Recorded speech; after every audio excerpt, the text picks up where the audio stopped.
Hello and welcome to episode 8 of Talking Ruggers. That's right, 8 conversations with 8 different people involved in rugby who aren't only current professional players. I'm talking content creators, online coaches, clothing businesses, even other podcasters. Essentially, everyone involved in bringing our beloved game forward into the 21st century. That's who I'm talking ruggers with to learn more about their stories, give you some professional insight and advice on how to break into the rugby industry for yourself, and ultimately to put the rugby world to rights. And this week, we are talking ruggers with someone who, in your time consuming rugby content, I can almost guarantee you have watched a video from, but potentially may have never known it. He is responsible for almost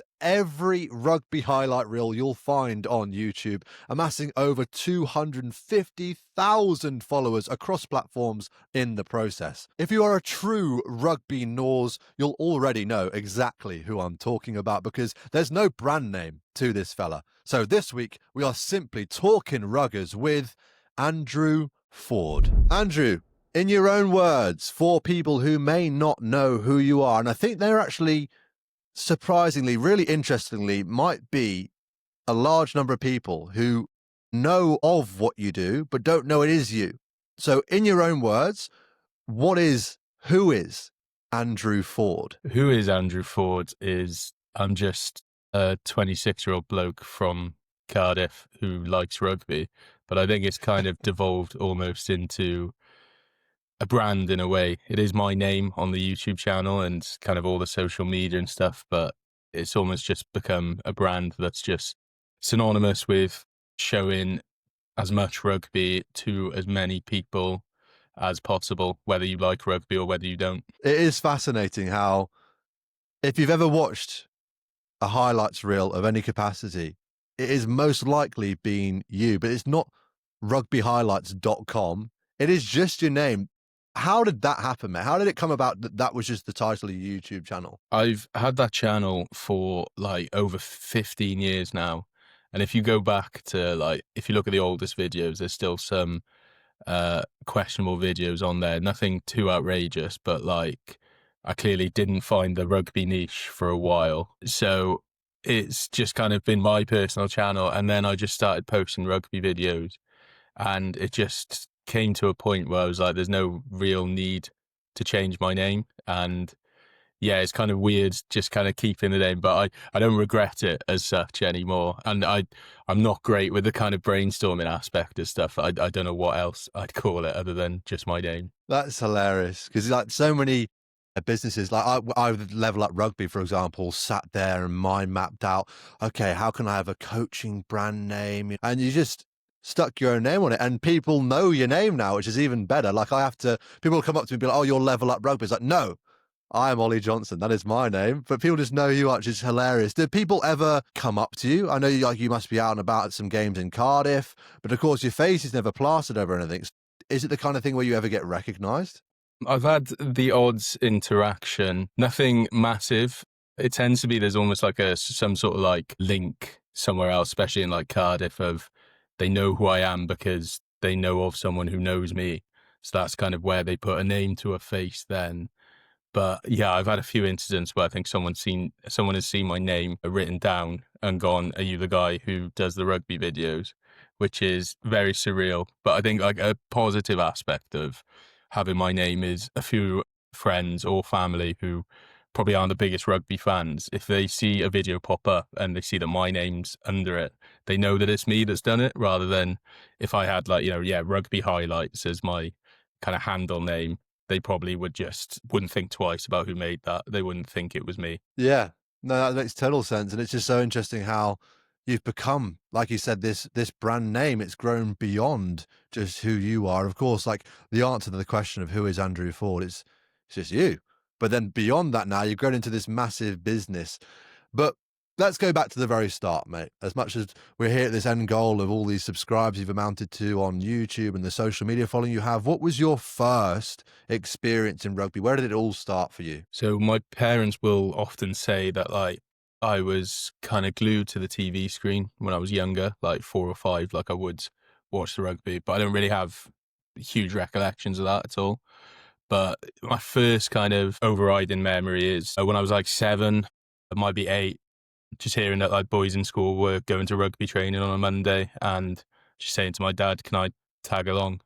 And then, one of the boys' dad's giving me a lift down and then kind of going to my first training session and kind of hooked from there on, I think. What is it that hooked you in? Was it the contact where you were like a forward who loved being physical, or a back who loved running around and passing and kicking? Talk me through what kind of player you were. Well, yeah, back then, I obviously it was just tag rugby at that point. I think I just enjoyed the competitiveness of the situation there as well. Was you trained with, we must have been like under 8s and we were training with under 7, so it was kind of a nice probably group of like 30 or so people, so the competitiveness was there from day dot. But yeah, I played pretty much every position on the rugby field other than scrum half by the age of 12, which is kind of a sign that you're not very good at rugby if they're just shuffling you into any position possible. But majority of my rugby career, I was a prop or occasionally a second row. Or alternatively, you're just that dexterous. You can be put around all over the park. I'd like to think, yeah, that's the reason. Yeah, that's a nice way of putting it. So how long did you end up playing for? What age did you go all the way up through to? So I think it was about under 15s. And then I kind of ended up, when I was about 14, I ended up leaving the team I was playing for to go to a different team that wasn't a particularly high standard, but a lot of my mates were playing for. And I think I kind of reached the age of I just wanted to play with my mates rather than play to a particular, not that I was playing at a high standard before, but it was kind of difficult to get the numbers at this team to organise some fixtures. And then eventually about 3 months in, it ended up folding, but carried on playing for school then until probably about 17. And I did a few seasons ago, it must have been 2 years ago, I played a season for a local side, Cardiff Saracens, and that was good fun. But I think the injuries just I get serially injured. There's something wrong with me in the aspect of I just keep getting injured. And even it was about 6 months ago, I played in a rugby sevens tournament, just a social one, and broke my wrist in the 3rd game. So I think it's sometimes just a sign that my body's probably not up for playing rugby. Yeah, broken bones is wild as well. It's not like you just twisted your ankle or had a bump and a bruise. That's quite tough. And I mean, transitioning from playing prop or second row to playing a sevens tournament sounds horrible enough. So I don't blame you for giving that one a miss. Yeah, playing sevens, it was very much give me 5 minutes, and as soon as I'm huffing and puffing, I'll give the signal to come off. So I enjoyed playing it, especially because it was social, but I think there was almost an element of relief for my cardiovascular system once I did break my wrist. I mean, 5 minutes on a sevens field is a long time. I'm quite impressed because I last all of usually 30 seconds, which one is the story of my life. It's a horrible place to be out there on the sevens field. The less I do of it, the better.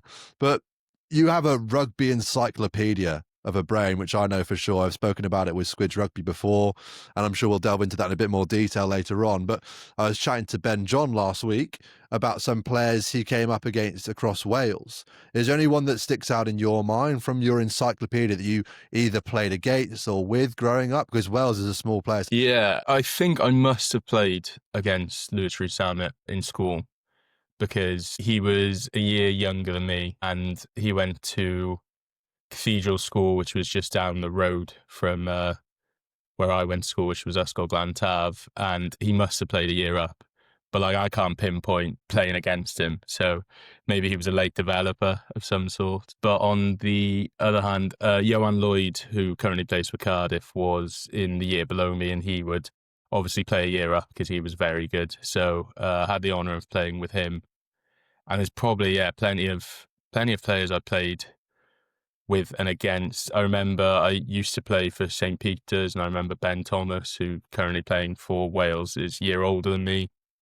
I remember one summer we were training with the year aboves all summer, and just knowing like this must have been like 14 at this point, just knowing that he's meant to be pretty good, and obviously now he's playing for Wales. But yeah, there's probably so many that just I can't think of at this point in time, or I just didn't recognise at the time. Yeah, it's crazy. In Wales, I don't know whether it's just the size of the place, but well, at least back in day, they had a reputation for breeding some unbelievable international rugby players who all just seem to be the same valley. It's crazy. Yeah. And I too have played against Louis Summit and don't have very fond memories of it, as he beat us in the final of the Ace League. Just, I mean, if you remember anything about it, probably just be a flash of someone running past you because the bloke is so fast. And yeah, same with Ian Lloyd, another absolute baller. Is there anyone who stands out in your mind through your rugby upbringing who really motivated you to get involved in the game, someone who stands out in that sense, or potentially someone in the professional game who was like a role model to you? Yeah, I've probably got two answers for that. In terms of like the professional game, Jamie Roberts went to both my primary school and high school. And I can recall when I was in like year 4, must have been 10, he came into school to give a talk. And I had no idea who he was. And this would have been the year that he then went on the 2009 Lions tour. So I can vividly remember watching like all the Lions games. And I feel like in the back of my head, it must have been mainly because of him. And I loved that Lions tour. It was kind of the one that properly got me into wanting to like sit down and watch rugby games and get kind of excited for rugby games, because obviously I'd watched plenty of rugby games before the age of 9 or 10, but it was kind of being able to like sit down and see someone who went to my school play at this highest level, a British or Irish rugby player, was very, very surreal and motivating. And then, yeah, in terms of the role models around me in school, we had 2 teachers that led our rugby team for our school year. It was Mr. Llewellyn and Mr. Kerry Evans, who sadly has passed away in the last few years. But they were really good in terms of just saying the right things, motivating you in the right way. And particularly Kerry Evans, there was one thing he did that in training, if we were doing like a kind of match situation, if there was a 2-on-1 overlap on the wing and you dummied the ball and then got tackled, he would penalise you for dull play and give the ball to the other team. I think that was a very good way of kind of encouraging you to make the correct and right decisions in a rugby game. Yeah, that's one way of doing it for sure. It sounds great, man. That sounds like a real spark, a real warm way to grow up playing rugby with some proper good people around you. But then, like I say, the spark that really ignites the flame. Dr. Roberts coming in and giving you guys a chat. And is that where it really kicked off for you in terms of, yeah, following rugby from a more, I suppose, analytical point of view, but more televised stand as we then lead forward into making a career out of things? Yeah, I think so. I think there was almost an element of, it's one of these things you look back on now, but I feel even before I'd started the YouTube channel, there would be people in school that would, if they wanted to chat about rugby, they'd come and chat to me. And there was almost that mutual ground of even boys in the year above or boys in the year below would chat about rugby with me, especially kind of big Cardiff fans. There'd always be that kind of Cardiff connection if there was another Cardiff fan about. But yeah, I think it was probably about 14, 15, I started to kind of watch rugby from a different angle to how I was watching it before and kind of understanding it a bit more. And I'm not sure whether that was because the 2015 World Cup, obviously with it being in England and a few games in Cardiff, I was almost able to watch every single game live in front of the TV stand. And I think that kind of gave you more of an appreciation of, it was great to watch like France v New Zealand live, but it was also great to watch like Romania v USA and kind of that complete different style of rugby and how they match up against each other. And yeah, it probably gave me a greater appreciation for rugby from that point on. It was an incredible World Cup. I mean, incredibly disappointing if you're an English fan like me, but I didn't yeah, want to mention it. yeah, you didn't have to. It is still there in the memory, but well, going back before that, I was a similar bloke at school. Like I was the lad who, I think PE teachers must have got bored of me by the end of it, because I essentially picked the team for school, because not pick the team in the sense of like, oh, like I'm in charge here. Like, not many people really wanted to play. So I had to go around and whip everyone up, because I was a lad who just loved playing rugby. And through that, I got to know a lot of people in years above and below me, and just be that person around school who just was the rugby guy, I suppose. But that, yeah, leads you forward to that World Cup, which I remember it now. Like, it was, yeah, I think for me, it was the spark that really ignited my flame for analyzing rugby, because I think that's really where, in my opinion at least, rugby shape started, and where my understanding of how the mechanics of rugby really worked.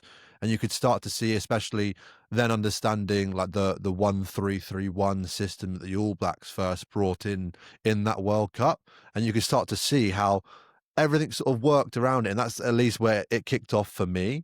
Is that the same sort of thing for you in terms of an analytical point of view? Yeah, I probably didn't kind of clock it or appreciate it as much at the time, but Yeah. it is interesting in the kind of the videos I edit, looking back at like some of the old games, and particularly when you have people on social media who go, rugby was way better in my day.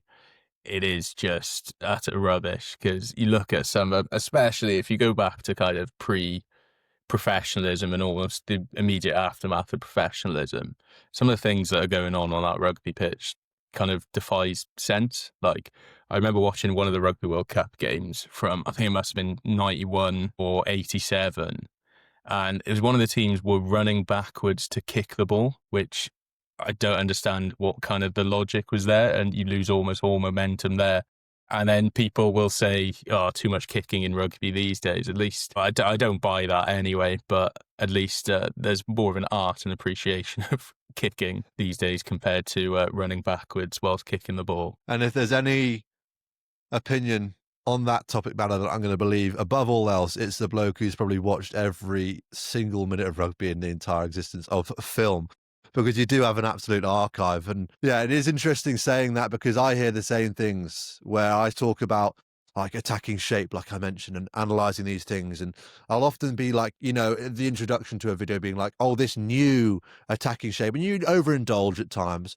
But then you'll get a comment from someone saying, I was doing this in my local club in New Zealand back in 1976. And I was like, lad, they weren't even doing this in the World Cups of 2003. Like, what on are you on about? Like, there's no chance that you in your local little village were this far advanced in rugby to be able to do that. Like, 2011, they weren't even doing it. So what on earth are you on about? And it's just hilarious that these comment sections. I mean, you must see a lot, surely, through the amount of videos you've posted nowadays. Do you get any weird comments from people? I usually get the worst ones.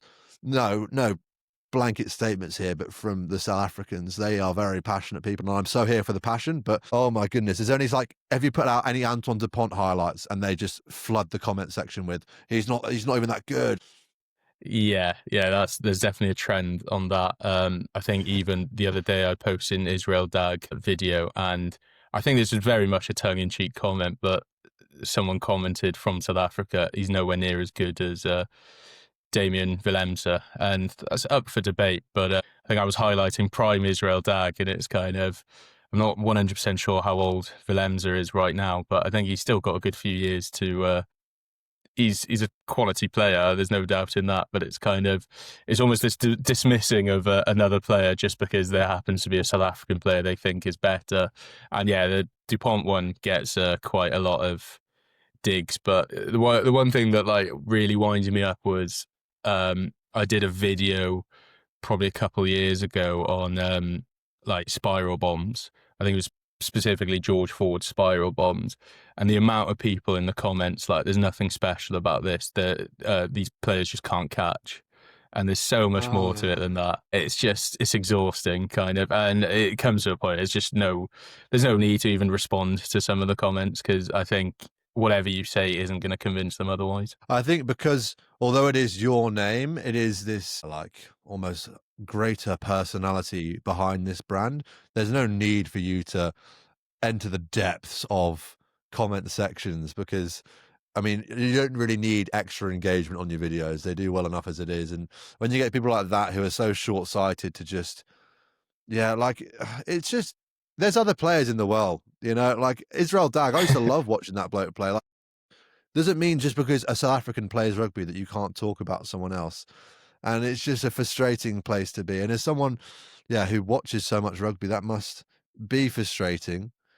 But it's just the lay of the land, I suppose. You put yourself out there on social media. What was the first time? I mean, you said at the start that you weren't immediately in the rugby space. How did you start off in YouTube? So there's like a few rugby videos from back in the day that I just made kind of sporadically. I can vividly remember before the 2015 World Cup doing like a hype reel kind of thing. But this was before I really knew what I was doing. But like the big kind of clincher of when it kind of started to become more of a common thing to start posting was in teen, around like early 2017. Alex Cuthbert was having a bit of a tough time for Wales, and specifically in the media.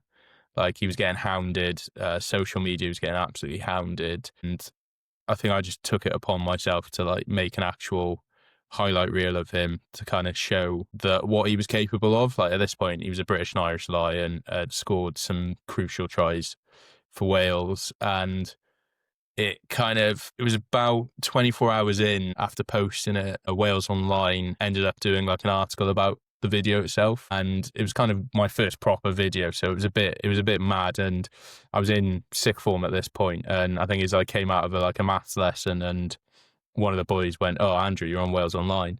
So that was kind of really surreal. And it was just from then on, like family and friends just kind of said, "Oh, you might as well carry on doing this," because I think initially, I'm not sure how many views that video was on, but I think within about 24 hours, it got 2,000 views. So for someone who probably had like 12 subscribers at that point, that was unbelievable to see like the figure 2,000 next to a video. So yeah, just kind of cracked on from there. Probably spent a bit too much time editing rugby videos when I should have been studying for exams. But I think so many years on, I don't have too many regrets about that. And what year was this? 17, so early 2017, I believe. So yeah, I would have been 17 and in first year of sixth form. Right, okay. And that sounds like an interesting time to find your passion. How quickly did you then accelerate in growth? Because that's, relatively speaking, not the longest time to get to the amount of subscribers you're on nowadays. How quickly did things pick up for you? And did you then go, I need to sack off sixth form. I'm in the money here. Like, time to go and just make some YouTube videos. It took a lot longer than, I'm not sure what I was really expecting for it. I think a lot of it was just for fun because I'm just a bit of a rugby nose anyway. So it was just a lot of fun. I can pinpoint, like, I used to have, I think on one of the days in sixth form, I didn't start till like 12 o'clock. My first lesson was at 12 o'clock. So I'd almost wake up in the morning and set myself the task of, I'm going to make a video in this 2-hour slot that I have free. And those videos back then, if you look at them, I think literally I would just type in the name of the player on YouTube, find any clip I possibly could of them, and then just add their tries with some like dubstep, non-copyrighted music in the background. So it wasn't the best standard, but it kind of, during COVID, it quickly, this is so many years later, but like in COVID, it started to accelerate then. So I think I hit 10,000 subscribers in 2019. I was in uni by this point and ended up having a party to celebrate 10,000 subscribers. And then COVID, it really accelerated. And I think about 2022 was when I hit the 100,000 mark. Blimey. Yeah. It's, I suppose a lot of work that goes into these things. When you mention the first video you put out, like, is you just chucked a load of stuff together, that sparked so many questions in my mind. So when you first started this, was it like going into just on YouTube finding full match of this and then trying to find some clips from it? What was your process at the very beginning, and how has that then evolved to what it is today, which is, I assume, a bit more of a streamlined process now you've learned a thing or two? This episode of Talking Ruggers is brought to you again by Harry Wright of Train Right Performance, an experienced strength and conditioning coach that specializes in bringing elite level S&C to the wider rugby community.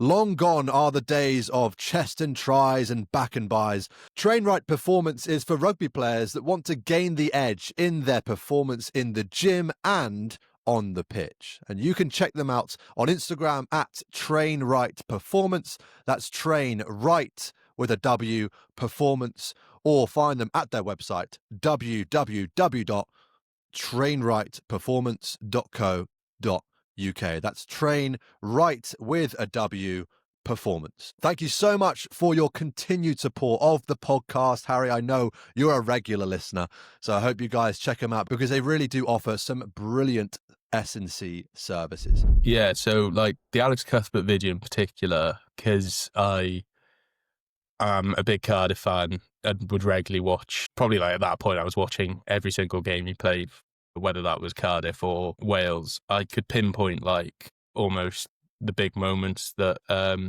he was part of. And one of the clips in it was like against Ulster some few years before that. He kind of breaks halfway across the field and then just does like a cat flap no look pass to the ongoing, and it was the number 8 at the time, who just then storms over to score. And I remember just like thinking as I was editing that, like, I need to include that somewhere. And so there was more of like knowing exactly what I was going to add into that video.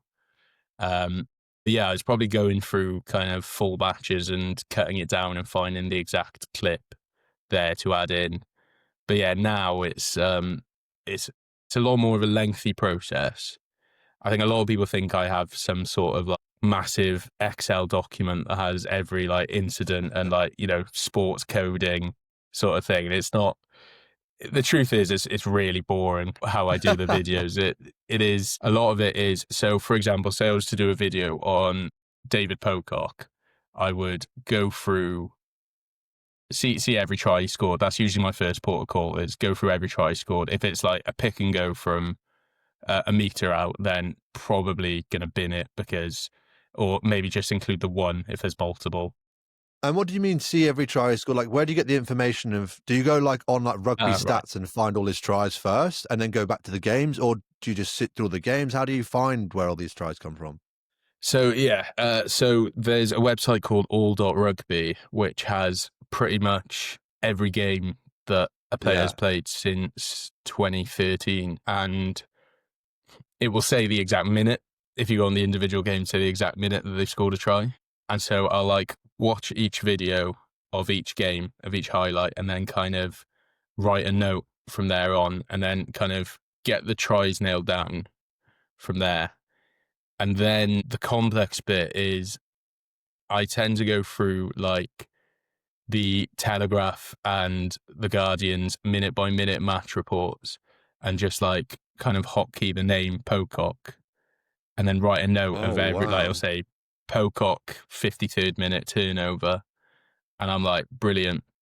So I'll add a note of that until I've got like a full list. And it is quite funny. Like, I do a lot of videos of players who've retired, and sometimes the list can be like 3 pages long of like their 100 caps of just notes. And not all of them do end up making it, but like I'd rather make the notes and then not need it down the line than to get to like near the end of the video thinking, oh, there's something missing here, and then probably spending the next 2 hours looking for an individual clip that I could have done ages ago. But yeah, that's kind so of interesting. That's the process essentially. It's different, like, because I've been doing it for so long. The kind of the act of going through all the minute by minute reports is pretty. I'm just on autopilot mode with it essentially. Yeah, I mean, that's working smart for sure. I'd never think to do that. And then how do you actually find the footage? Because that's something that I find difficult when I'm trying to do a piece of analysis. I've never watched one of your highlights and thought, I remember something that player's done that you haven't included. Like, I've never thought that, for one. If anything, it's the other way around, where I didn't realize that this player's done this on a pitch before. It's crazy, the kind of things you come across. So first and foremost, where do you get these clips from? Because I can never find the full match whenever I'm trying to search for it on YouTube. And then following up on that, once you've got the clips, is there a process to ordering them? Do you sort of gamify it to try and find the most optimal route of putting the best clip at the start? What's the process in that? So yeah, with the full match games, I've actually got kind of just a hard drive full of so many different games that you could think of, especially because there was one point where I think particularly during COVID, lots of like rugby channels were posting like full games from Yeah. times gone by. And I kind of just made a point of downloading them just to kind of have them in the back burner.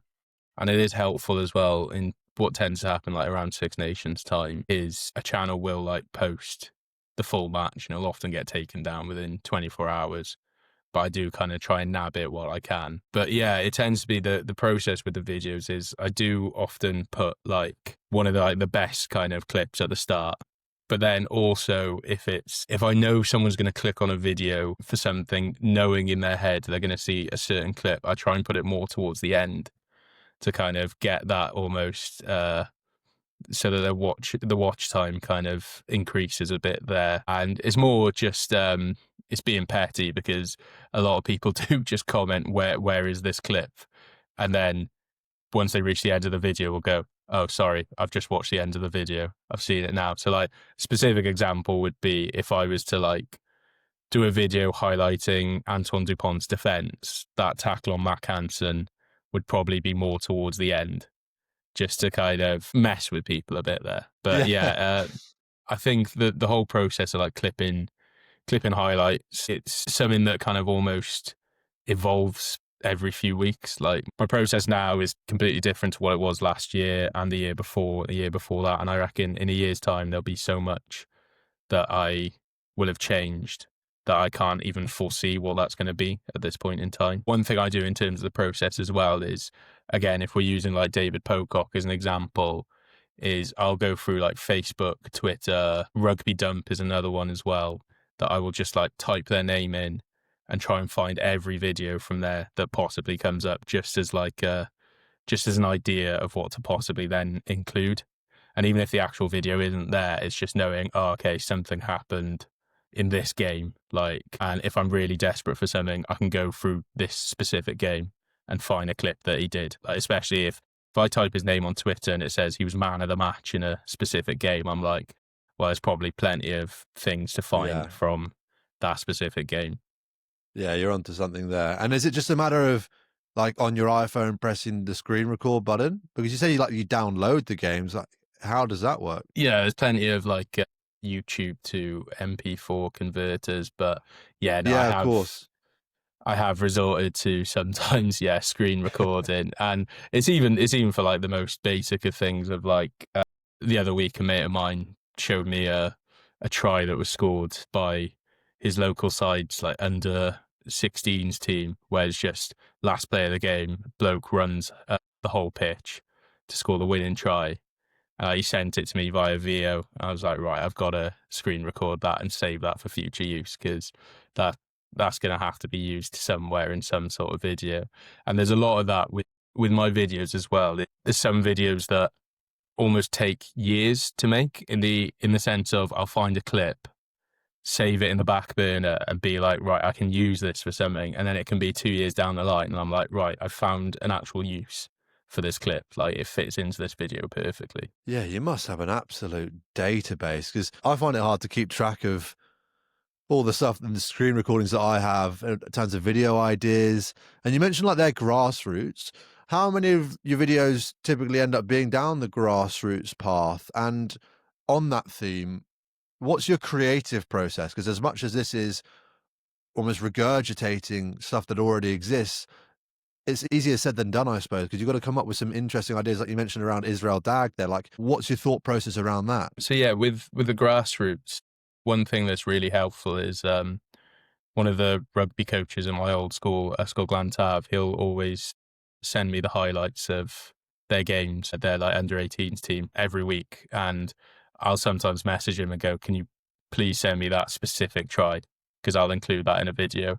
Especially the school I went to was very kind of running rugby. It was often only kick when you have to kick, rather than there'd be certain times where they try and run it out of the 22 and you'd see some wonderful tries scored. So I always take the opportunity to kind of use any of those tries because there's some absolute belters there. And fortunately, a few of them do get televised on Welsh TV as well, like on YouTube. So that's always handy as well because you actually have the commentary then and the proper like camera angles. But yeah, the creative process is, I've kind of got like this really long list of like every possible video idea that's even just come up in my head. And it can be as simple as like, I'll just be on a walk and just think, that would make a really good rugby video. Like the notes on my phone, some of them make absolutely no sense, but like it's better to kind of just write something random down. And yeah, there's plenty of stuff on there that I'm probably never going to get around to actually making a video on. But I have the kind of long list, and then kind of I've got, or basically a calendar with this video is going to go on this day, and it changes a lot. Like there'll sometimes be literally like the day before I'll go, no, I'm not posting that tomorrow. I'm going to post that in 2 weeks' time because it'll fit way better then. I try not to match Right. up too many things. Like, for example, if I've done a video, like doing the video on Israel Dag recently, I'm like, right, if I'm going to do a video on a highlight reel of a player soon, I need to kind of try and avoid it being a Kiwi because I've just done one on a Kiwi. I don't want to have like a Kiwi overload, even though there's plenty of Kiwi players to make videos on, especially back from that kind of generation. It's trying to like not overkill, trying to get like a wide variety of different nations included. I think that's sometimes my main focus there. I find that whenever I speak around Ireland or South Africa, or ideally Ireland and South Africa, those videos do so much better because you get both of the fans in the comment section. Is there any nation that stands out to you that typically performs better than others? Because if it were me and I saw that the Kiwis videos did super well, especially around perhaps the Autumn Nations series, then I'd churn out more of those videos. Is that a part of your strategy too, that you try and time things around the current events in the rugby world? Yeah, to an extent. Like I noticed the South Africans definitely interact quite well with videos, Yeah. and there's sometimes a resistance at times. Like for example, right now, I'd love to do a video on Sasha Feinberg and Gomezulu, but like if I What a was to player. post it, say tomorrow, he's probably going to do something on the weekend that's going to be batshit crazy. That I'm going to then be like, oh damn, I missed that moment. Yeah. So it's something to kind of like save in the back burner. But I think the ones that get the best interactions, like overall, are like videos like the best tackles tend to get quite a lot of interactions. But again, it's not something you want to exhaust too much. So like I'll do like a themed one of like, say it's before a certain tournament, I'll be like the best tackles from that tournament. It means I then can't really do it again in future. But like, I do really like doing like the best tackles of the year and like the best tackles at the end of the season because I think that kind of it pinpoints like a specific time frame where there's plenty of tackles to look at, and that is what predominantly a lot of my notes are. Is when I'm watching just a rugby game, I go, "Well, that was a good tackle."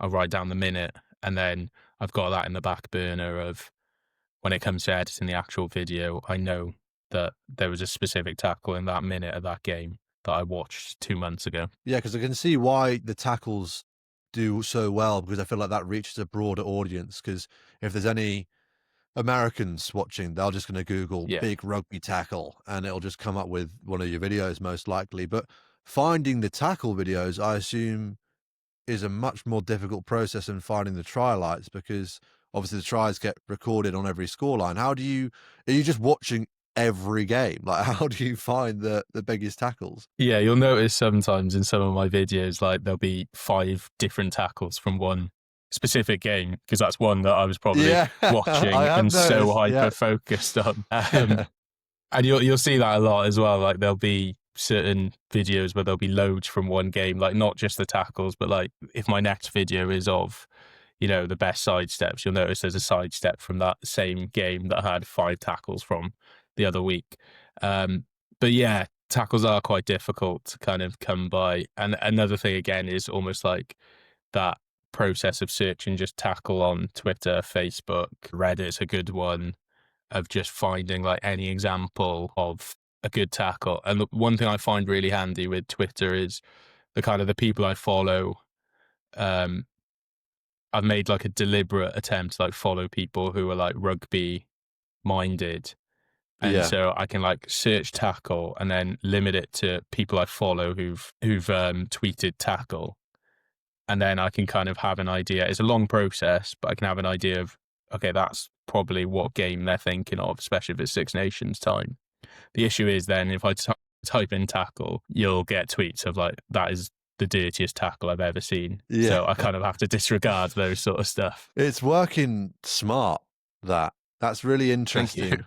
Your process. No, it's fascinating to hear because it's something that I struggle with. Like, for example, when making clips of these podcasts, like my goodness, I scroll through all these things. I was looking, for example, of a video I put out today of there's a Hartbury player who's getting a load of stick from the Loughborough sidelines in a Buck Super Rugby game. And I just couldn't find it for the life of me because I know how frustrating it is and just being super organized. Would you say that's your point of difference? If there's a piece of advice you might have for someone who potentially wants to get into this without giving away all your trade secrets, what would be the most underappreciated, unrealized, difficult thing that you have to do, and something that you think that would be real beneficial if someone wanted to start this pursuit of going down the YouTube faceless brand route of highlights? Yeah, I think I wouldn't say I'm completely organized, but there's definitely a process of a huge amount of like note taken. So like I create like a document each year, like the start of each year, of just writing essentially anything down that like looks like it could be of value. And like the Word document I've got right now for 2025 is I think like over 150 pages long. And like that includes like notes of videos I've already done. Right. So I just kind of like all put them right at the end of the document. So that's like the total of the kind of document itself of just the whole year. But there's literally the most random notes on there possible. And like again, like I write notes on my phone when I'm like watching a game, and then I'll transfer that to like the Word document when I'm like sat on my computer. But like what's been really handy is I've like had, specifically on the weekend, I had a bit of grief for having a blue tick on Twitter. And the main reason I have a blue tick on Twitter is if you bookmark something, you can create folders on Twitter, and I've got endless amounts of folders of just the most kind of niche rugby ideas possible. So they're all in one folder then, individually, of like, well, I'll have a look at it quickly now, like the best, best tackles, best bloopers, great tries, charge down conversions. So there's plenty there that I can then just click on that and it'll give me a good idea of like what I can do for future videos. So I wouldn't say I'm the most organized man in the world, but there's definitely a bit more organization there than I think people probably expect. Do you ever get bored of watching all this rugby? Like, that's pretty relentless. Like, you can't miss a weekend. There's no like, oh, I'll just take this weekend off and like I'll catch up, because there's so much rugby going on every week and you've got to stay on top of all these notes. And I know for sure, as soon as you fall behind, it's an endless game of catch up. Do you ever get like tired of this process? Yeah, at times. I don't think I watch as much rugby as people think. Like, I do watch a lot of rugby, but I'm not going to be like waking up at like 6 a.m. to watch a Super Rugby game on a Friday morning every week. Like, if it's convenient, then yeah, I will. But like, majority of the time, I'm not. But it is nice to kind of, I definitely watch like a lot of rugby in the background, especially when I'm editing a video. It's nice to put like a Yeah. rugby game that's already been on, just on in the background. And it can get a bit boring. I think my struggle is, especially on a Sunday, if I've had a few drinks the night before, it is a bit difficult to chuck like a Prem game on and be able to concentrate fully on it.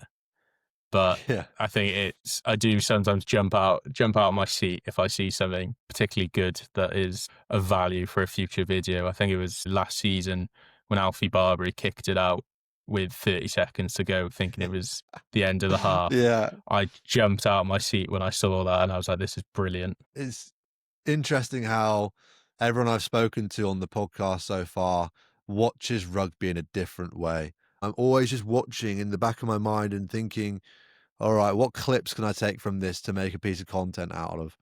And it's interesting how that doesn't take the fun out of it for me. I still love doing that because Mm. I'm making clips out of things that I think are interesting. So I'm still always looking for stuff in the same way. But it just changes the way that you look at things. And from the sounds of things, the way that you started this by essentially trying to stick up for Alex Cuthbert, it sounds like you're doing God's work here, mate. But I'm sure people are going to be interested without prying too much into your personal life, how you monetize this and how you actually make a living from it, especially in the world of copyright.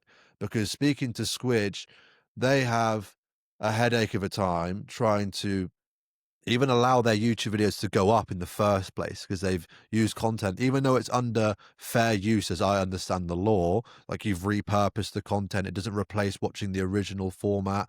Like under that fair use law, I'm pretty sure it's fair, but these broadcasters don't allow it. And then on the back of that, when the videos do get up eventually, like they can still get demonetized.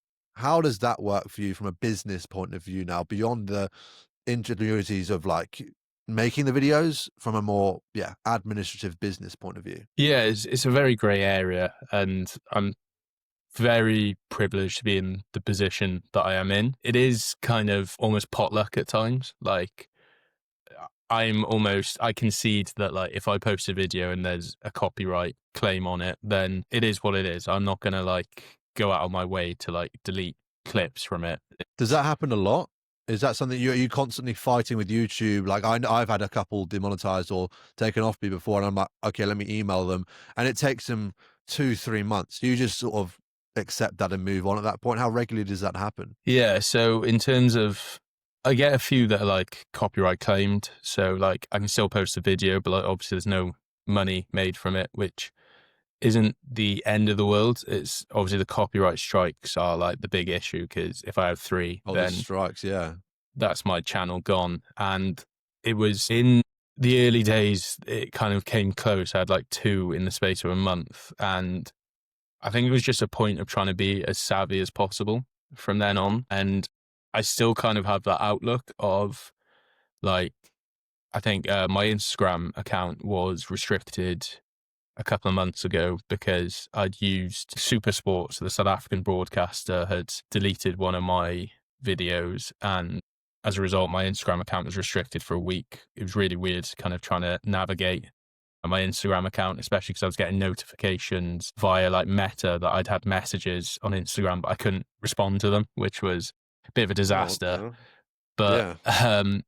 it's learning from that is like making sure that whatever I post on Instagram now doesn't have any super sport content. And as a result, people were quite annoyed with like the Israel Dag video of there's two kind of very famous tries he scored against South Africa that like I can't include them in the Instagram video because I'm probably just gonna get the video taken down. So it's trying to be as savvy as possible, which yeah, it's getting a lot harder. I think there was a nice point a few years ago where like specifically I had discussions with a lot of like the copyright holders and they were really like proactive, like specifically Six Nations. I had conversations with them where they were really like crack on. They were like asking for insight from me as well, but like they've completely Oh, had a turnover what of kind of insight? staff.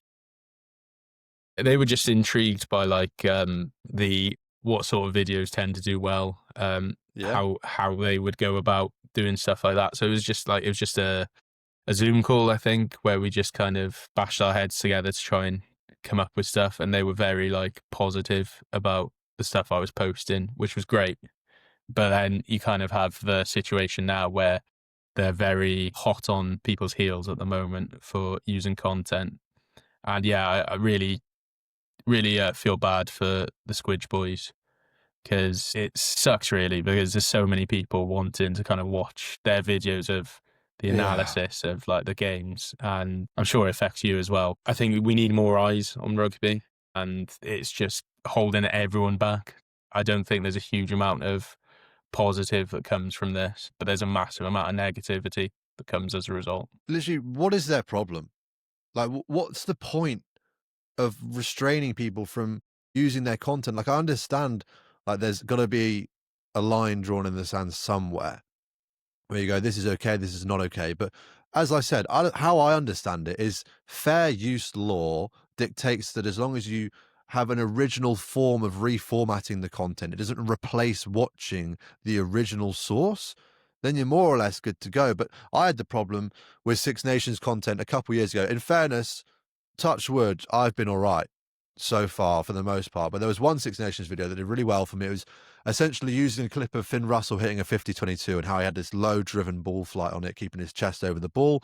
And I used the clip as the hook to the video because, especially when I first started, no one cared about me and what I have to say. They only cared about seeing someone else do it and breaking down how someone else did it. So I always used to use the clip to hook people in and then provide the value after the fact. The clip, another part of fair use is how long the clip is. And it was only about 5 seconds at the very most. So I think very much within fair use, but got struck because it was, yeah, apparently too much. I don't get it. It's like you're only hurting the sport where we want more eyes on it. And you have all these people who are trying to make good of what already exists in the rugby space. Ideally, try and make a living from it in the process as well. But it's for the good of the game. And it's like, what are you gaining from copyright striking and taking this down? Like, people aren't going to go and watch the game more, in my opinion. They're not going to carry on going back and watching the highlights more. Like, they want to watch something interesting and different. So it's so frustrating in that sense. Yeah. I think as well, it's kind of mad how much on YouTube, how much of a market there are for like reaction channels where they essentially just sit and watch the videos and just make Yeah. commentary. Whereas like yourself, the Squidge Boys, you're actually offering input to these stuff and then it's getting taken down and like legal threats and stuff. I think it's such a bizarre kind of issue going on with just content in general at the moment that, yeah, I think they've got their priorities really backwards, and it's stuff like obviously I'm not too familiar with the NFL, but obviously everyone keeps saying that the NFL is free to use match footage and stuff, and I think that is the way to go. And you think the bloody market share the NFL has, the amount of eyes they have on Yeah. it, and they don't care about kind of the repurposing of content, then you think that's probably a lesson for other sports to learn from. It's just so backwards because it's not even like, because on some occasions it's not even that it gets demonetized or it's a revenue share. The video just gets taken down entirely. And it's just like, who is that really benefiting? Is it really even benefiting the copyright holder? Because it's just now something doesn't exist. It's not that something's getting driven towards you. It just doesn't exist anymore. It's so frustrating. And you mentioned like the copyright strikes as well. Do they get reset at all? Like you say, you're already on 2, or are you just living life on the edge now anytime you make a post? No, yeah, they go after 3 months, so like there's always a relief Sweet after that. relief. But yeah, it was a few years ago. I had 2 in the space of like a week, and yeah, those 3 months were really living on the edge. But like, you know, fortunately, I was in uni at the time. Maybe it was like probably a kick up the arse to concentrate more on uni work than rugby videos. So it wasn't the biggest harm in the world. But yeah, it was worrying times at the time. Yeah, maybe. And then Instagram's a whole new thing in itself. The same with TikTok. There's a bit of a wild west across some of those platforms. How do you differentiate your strategy? You mentioned how you won't add some clips on the Instagram because of certain copyright things. Do you have a different broader social media strategy, like to grow the reach of your YouTube channel through the platforms like TikTok and Instagram? Or is it just a matter of just sticking it all up on all platforms? So yeah, I tend to do kind of the long form videos on YouTube, and then like Instagram, TikTok, and Twitter, I'll make like a specific short, almost like trailer video, and I'll also end up Yeah. posting that as like a YouTube short, so to be connected with the full video and posted like about 15 minutes after the full video's out. And it's just, yeah, it's a way of kind of getting more eyes on it without showing the whole thing, and like making it like short and sharp. So like, say the long form video has like 50 individual clips in it. It's making sure that I chuck about 12 to 15 clips in this trailer video to kind of short and sharp so people can watch it. And it tends to be kind of the same for Instagram and TikTok. Like, it tends to be the same video. But then like Twitter will be obviously different kind of, it won't be that like 1x1 portrait like video you Yeah. get, like the real type. It'll be like a proper, the same kind of dimensions as a YouTube video on Twitter. But yeah, it's just kind of, it's not anything particularly fancy. But then I do make a point of kind of every other day when I'm not posting a video on YouTube, I'll post like a TikTok and Instagram just reel of maybe like a video from a few years ago that is just kind of cut down to just kind of see if there's anything particularly exciting. Like I've got one in a few weeks that I couldn't make into a long form video, but was like perfect for like TikTok and Instagram, that it's just backs getting lifted in the lineup because it's so like niche. So niche.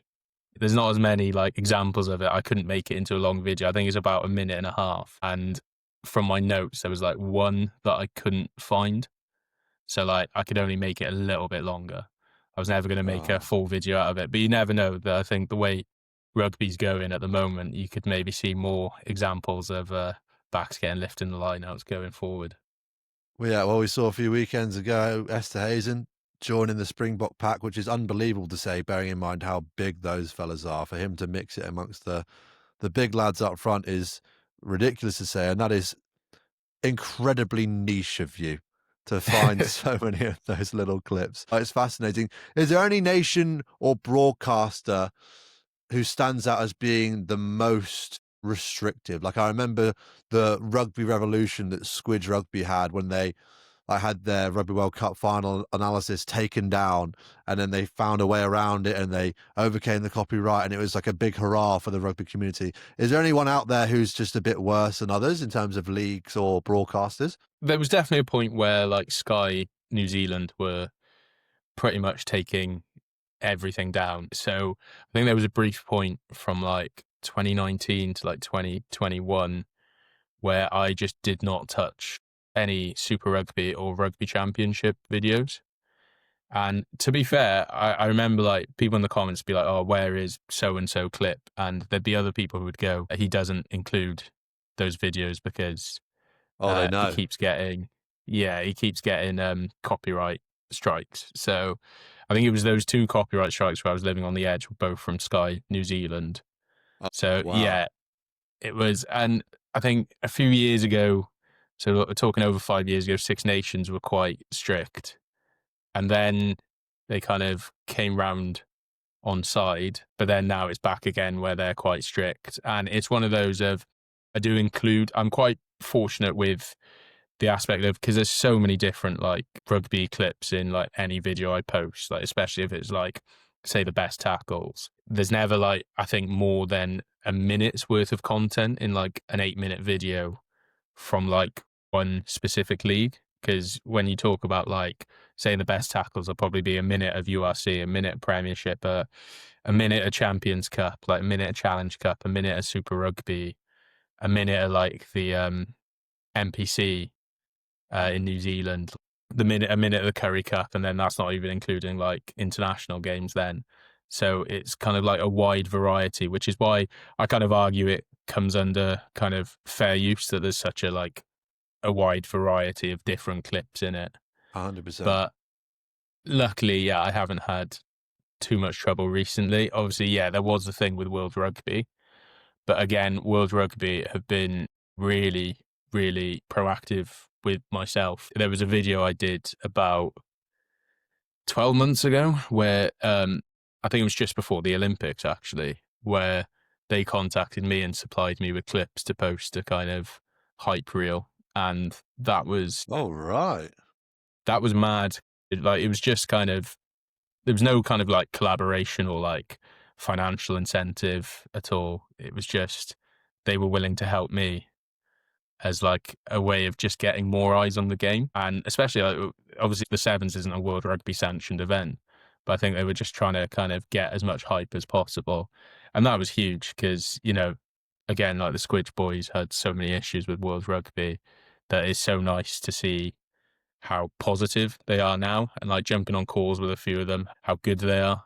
It's really nice to see. It is nice to know that there are some forward-thinking people in rugby, as, for want of a better phrase, the old heads are dying off in that sense. Like you look at the likes of Saracens and Bristol in some occasions, Bath, what they're doing here and there, Tigers as well. Like, they're all starting to modernise, with Saracens essentially leading the charge. And it's just nice to know that hopefully, as time progresses, more of those conversations happen. And on the topic of conversations, we're getting towards the end of ours here. We've gone through your past personally, we've gone through all the industry present moments, but looking forward into the future, having just discussed all that's going on with copyright, I feel like we've already put the rugby world to rights. But in this final section, is there anything else you have that you think the rugby world could do with integrating to not only save the game, but kick it forward into the 21st century? If you're a rugby player who's still in the gym doing the same old push, pull legs bro split, feeling demotivated, guessing your workouts, or wondering why you're not getting any stronger, faster, or more explosive, if you find yourself starting a new plan every few weeks, falling off track, or not knowing how to train through the season without burning out, then Train Right Performance is built for you. Their rugby performance program runs 12 months of the year, guiding you through the entirety of the season with real rugby specific S&C. No more guesswork, just performance. So if you're interested in leveling up your rugby performance on the pitch this season, then head over to trainrightperformance.co.uk. That's train right with a W, performance, for all your S&C needs. Thank you so much for your support of the podcast, Harry. I know you are a long-time listener, so make sure you go and check him out, guys, because they do offer top-tier S&C support. Let's get straight back to the episode. I think it's interesting when you compare to football that, like, there is so many eyes on football already. Obviously soccer, not American football. There's like so many eyes on football, and there's so much money put towards, for example, like I think during the Club World Cup, you had all these social media influencers that were almost paid to go out to the Club World Cup to kind of hype it up, because I think they knew it was struggling. Yeah, no one cares about the Club World Cup, yeah. Yeah. And obviously it probably didn't work to the greatest hope that they were after.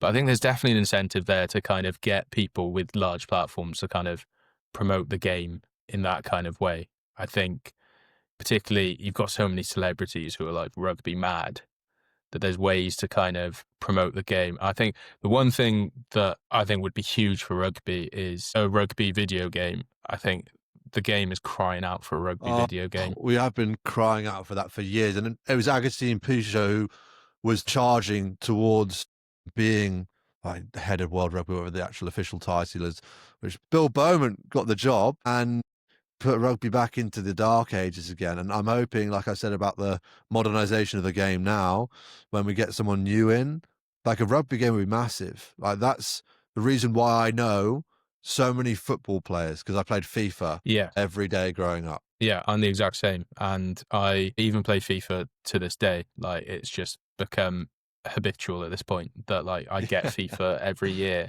And it's that ultimate team aspect that, and it's even, it doesn't even necessarily have to be FIFA. It's like you look at Football Manager and the like effect that has on some people. Like a Rugby Manager would also be massive in just, and it'd probably offer people a kind of greater insight into rugby. I think getting more people, get more eyes on the game, and like you said, people being familiar with players like they are when it comes to playing FIFA, that you know exactly who so-and-so is because they're very good on FIFA, that sort of thing. And it all again comes back around to licensing and rights and image rights and money, because at some point someone's going to have to, take a backward step on the financial department, but then you can't because rugby needs money, and it's just this whole cyclical mess. But one thing that we can both agree on is going beyond the field, going into those moments after the 80 minutes are done, that are the most important for growing the game, because I think World Rugby are so fixated on trying to alter the game to make it more exciting to watch or more appetizing to people who don't understand rugby. But I don't think you're ever going to be able to change rugby enough for someone who doesn't know the game to really properly enjoy it. But what you can do is make the surroundings of the game interesting, to give someone a reason to come beyond just the product on the field, so that they have a reason to keep turning up, so they learn the rules. I didn't know what the offside rule was in football before I started playing FIFA. You know what I mean? I love playing FIFA, so you have to learn those things. And it's the same in the Mm. gaming aspect, as well as all these other people that I'm speaking to in the industry have their own specific ways of looking at things. So yeah, I'm so with you on that, especially in terms of having a game. That would be brilliant. I'd love to play it. And Rugby Challenge 3 or 4 came out and it was so under hyped. And I was like, oh, I've not even played it. And I bloody love rugby. And I'm a top Nors, much like yourself, who loves the video gaming side of things as well. And it's just missing something there. It's not quite hitting the nail on the head yet. No, not at all. I think it was Rugby 25 came out this year. Yeah. And I was going to buy it, but then I just saw so many people saying this is not good. Like, and I think I still long for Rugby World Cup 2011. The game What a I was game. probably a bit too young to play Rugby 08. Apparently, it's quite similar, but I don't have like an Xbox 360 or like a PlayStation 2, which you need for that. But I've genuinely been tempted so many times to just buy an Xbox 360 and Rugby World Cup 2011, just purely just to play that, like no other reason. Such a good game. Honestly, such a good game. I used to love that. I used to play that against my brother all the time, and then I'd go on to Rugby Challenge 3 and make my own player and give myself 99 stats and try and navigate the controls. It wasn't the most complicated thing. Don't get me wrong, like I say, rugby's not the simplest game in the world. It's not quite like putting two bottles on the floor and kicking a ball between them like you can do in football. That's why that game's grown so much. But I was speaking to Kurt's Code the other week, and it's incredible how far-reaching rugby is for how complicated the game is. Like, you look at sports like Aussie rules football, as I'm in Australia whilst recording this, and it's massive here. It's their national sport. It's unbelievably big, and everything surrounding the game is brilliant. The camaraderie, the fans, the engagement is all so good, but it doesn't reach any further than that. So there's something special about rugby that can really carry it through, and I think it needs people to really push it forward in the right mentality in the modern era, which is who I'm trying to talk to at the moment. You touched on it well though, like with not understanding the offside rule in football, but I think that's a common trait that a lot of people don't really understand the offside rule, yet football's such a global game. And I think to the kind of the naked eye, if you didn't know anything about football, you'd be so confused about the offside rule. Yeah, because it's such a commonly watched game, it's just almost second it. Like, is that classic of, yeah, if someone says in the pub they like football, you go explain the offside rule then. And I think there's almost a thing of there needs to be an expectation. Again, to the naked eye, rugby is really complicated. Someone who's never watched it before would be really confused as to how it works. And yeah, there almost needs to be kind of a drive to make it more accessible for just the average person to be able to understand how it works. Granted, there are like some things like the Six Nations, particularly in Wales. Everyone watches the Six Nations. Might be a bit different now with how Wales are performing, but everyone does watch it. Everyone goes to the pub and watches it when it's on. And it's trying to harness that to go beyond the Six Nations, I think, is something that needs to really be done. Well, it's funny you should mention that, because that's the whole point of Level Up Rugby. Whereas I used to just try and coach the top tier of like young rugby players and help them kick on in their careers and help coaches to coach those people, I realized that the biggest market is the fans of the game, because all players are fans, but not all fans are players. So if I can help people to watch the game more enjoyably, so keep an eye out for a load of content I'm going to be making around the Six Nations time, because it seems to be everyone watches the Six Nations more than the World Cup, arguably. So I'm going to make a whole lot of content around how people can actually enjoy watching the game more through understanding shape and systems and all those sorts of things. So yeah, if you're still at this stage of the podcast, you are a top Nors. So keep your eyes out for that. For those top Norses who are still listening, Andrew, give them a way that they can help you out. How can they support the channel? How can they help what you might have coming up in the future? Yeah, subscribing on YouTube is a huge help. Any follows on Twitter, Instagram, TikTok. I think I've got Facebook. I think automatically anything I post on Instagram goes on Facebook. Yeah, classic. Don't Meta. really check it, but yeah.